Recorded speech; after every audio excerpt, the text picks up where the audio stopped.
Halo teman-teman semua, selamat datang di video edukasi super seru dari kami. Hari ini kita bakal belajar bareng gimana cara menyusun laporan keuangan perusahaan dagang, tapi dengan cara yang asik dan juga gampang. Bener banget, tenang aja, kita nggak bakal bikin kalian pusing. Sebelum mulai, kita kenalan dulu nih sama konsep dasar perusahaan dagang. Jadi, perusahaan dagang itu adalah perusahaan yang membeli barang, lalu menjualnya lagi tanpa mengubah bentuk barang tersebut. Nah, karena itu, akuntansi di perusahaan dagang punya akun khusus seperti persediaan barang dagang dan harga pokok penjualan. Nah, ini nih yang bikin perusahaan dagang beda dari perusahaan jasa. Dalam pencatatan persediaan, terdapat dua sistem utama, yaitu periodik dan perpetual. Nah, untuk periodik itu kayak kamu cuma ngecek kulkas di akhir bulan, baru tahu sisa makanannya setelah dicek semua. Kalau perpetual, ini kayak kulkas kamu ada sensor otomatisnya. Setiap kamu ambil atau masukin makanan, datanya langsung ke update. Jadi, sebelum kita masuk ke proses pencatatan, kenalan dulu yuk sama perusahaan yang kita pakai. Nama perusahaannya Toko Sumber Utama. Ini adalah perusahaan dagang yang menjual berbagai kebutuhan sehari-hari. Cara kerjanya simple. Toko sumber utama beli barang dari pemasok, kemudian menyimpannya sebagai persediaan, dan menjualnya lagi ke pelanggan. Gimana? Siap? Oke, sekarang kita mulai masuk ke proses penyusunannya. Pertama, kita harus kumpulkan transaksi selama 1 bulan. Transaksinya bisa berupa pembelian barang dagang, penjualan tunai atau kredit, pembayaran utang, penerimaan piutang, pembelian perlengkapan, dan lainnya. Semua transaksi itu kita catat di lembar data transaksi. Ini jadi dasar sebelum masuk ke jurnal. Ibaratnya, ini kayak bahan mentah sebelum kita masak jadi laporan keuangan. Setelah itu, kita masuk ke jurnal khusus. Ini dia nih bagian paling ramai. Nah, ada 4 jurnal utama yang akan kita pakai. Pertama, jurnal penjualan untuk semua penjualan barang dagang.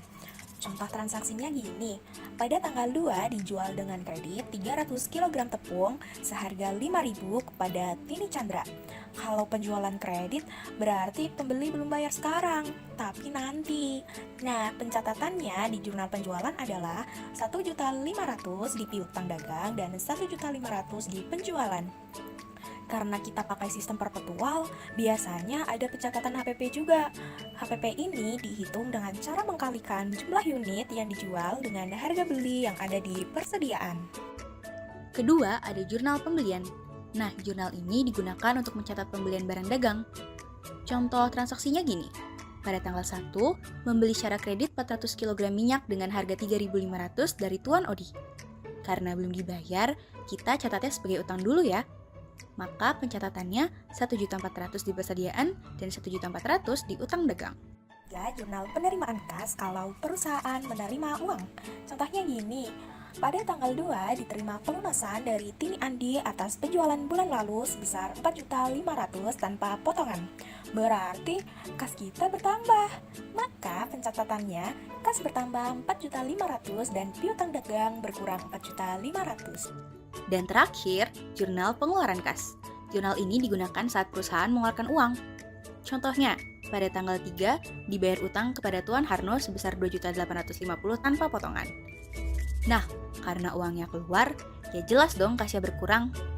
Jadi, jurnalnya utang dagang bertambah sebesar 2.850.000 dan kas berkurang sebesar 2.850.000. Nah, pastikan setiap transaksi dimasukkan ke jurnal yang tepat, lengkap dengan tanggal dan akunnya. Gimana? Mudah kan? Setelah jurnal selesai, semua transaksi kita akan pindahkan ke buku besar. Buku besar itu seperti rumah untuk masing-masing akun. Di sana kita bisa lihat perubahan saldo dengan jelas.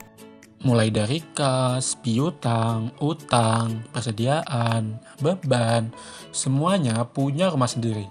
Dan dari sini kita tahu saldo akhir dari tiap akun. Sebagai contoh, total kas yang ada di jurnal penerimaan kas akan dipindahkan ke buku besar. Begitu juga dengan kas di jurnal lain. Karena pakai sistem perpetual, kita perlu kartu persediaan. Nah, kartu ini ngasih tahu kapan barang masuk, kapan barang keluar, dan juga berapa stok yang tersisa. Ini penting banget supaya nilai persediaan dan HPP bisa dihitung dengan akurat. Contohnya, untuk persediaan minyak, kondisinya tidak ada persediaan yang tersisa, sehingga pada tanggal 1, saat ada pembelian, langsung dicatat di inventory card seperti pada di gambar. Teman-teman, sebelum lanjut ke neraca saldo, kita punya satu bagian penting banget nih, yaitu buku besar pembantu utang dan piutang. Kenapa penting ya? Karena toko sumber utama sering melakukan pembelian dan penjualan secara kredit. Artinya, kita harus tahu secara detail siapa yang masih berutang ke kita dan kepada siapa kita masih punya kewajiban. Setelah semua selesai diposting, ini waktunya kita untuk buat neraca saldo. Ini merupakan daftar semua akun beserta saldonya yang diambil dari saldo akhir masing-masing buku besar. Kemudian kita buat ayat jurnal penyesuaian. Kita lakukan penyesuaian untuk akun-akun seperti perlengkapan yang terpakai, beban dibayar di muka, atau pendapatan diterima di muka. Contohnya, perlengkapan yang masih tersisa sebesar 760.000, di mana pemakaian perlengkapan digunakan untuk bagian toko sebesar 75% dan bagian kantor 25%. Saldo perlengkapan di neraca saldo sebesar 2.260.000. Maka tinggal kita kurangi saja dengan yang masih tersisa dan dikalikan sesuai dengan soal. Maka jurnalnya beban perlengkapan toko sebesar 1.125.000 dan beban perlengkapan kantor sebesar 375.000 di debit dan perlengkapan sebesar 1.500.000 di kredit. Tujuannya yaitu supaya saldo akun sesuai dengan kondisi sebenarnya. Sekarang kita masuk ke bagian penting banget dalam siklus akuntansi, yaitu neraca lajur atau worksheet. Bagian ini membantu kita menyusun laporan keuangan dengan lebih mudah. Neraca lajur itu kayak lembar kerja besar yang menggabungkan semua informasi, mulai dari neraca saldo awal, penyesuaian, sampai hasil akhirnya yang siap dipindahkan ke laporan keuangan. Pertama, kita pindahkan semua saldo akhir dari buku besar ke kolom neraca saldo. Ini berisi saldo akun sebelum ada penyesuaian apapun. Selanjutnya, kita masukin ayat jurnal penyesuaian. Karena kita sudah membuat ayat jurnal penyesuaian, maka hanya tinggal memindahkan ke kolom di neraca lajur. Langkah berikutnya, kita gabungkan kolom neraca saldo dengan kolom penyesuaian. Hasilnya disebut neraca saldo setelah penyesuaian. Ini adalah saldo terbaru dari setiap akun setelah kita perbaharui dengan penyesuaian tadi. Misalnya, pada akun perlengkapan di neraca saldo, di debit sebesar 2.260.000 dan di ayat jurnal penyesuaian di kredit sebesar 1.500.000. Maka kita kurangi sehingga di neraca saldo setelah penyesuaian sebesar 760.000 di debit. Sampai sini, kita mulai kelompokkan menjadi akun beban dan pendapatan kita pindahkan ke kolom laba rugi, akun aset utang dan modal kita pindahkan ke kolom neraca. Ini penting supaya kita bisa lihat hasil laba atau rugi perusahaan dan posisi keuangannya. Di kolom laba rugi, kita akan jumlahkan semua pendapatan dan beban.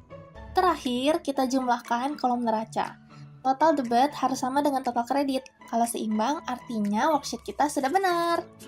Neraca lajur selesai, baru deh kita susun laporan keuangan perusahaan. Yang pertama adalah laporan laba rugi. Laporan ini nunjukin apakah perusahaan berhasil dapat keuntungan atau belum. Selanjutnya, kita susun laporan perubahan modal. Isi laporan ini yaitu modal awal ditambah laba bersih, lalu dikurangi dengan privilege pemilik. Namun, karena kita tidak ada privilege pemilik, maka modal awal langsung ditambah dengan laba bersih yang kita peroleh di laporan laba rugi.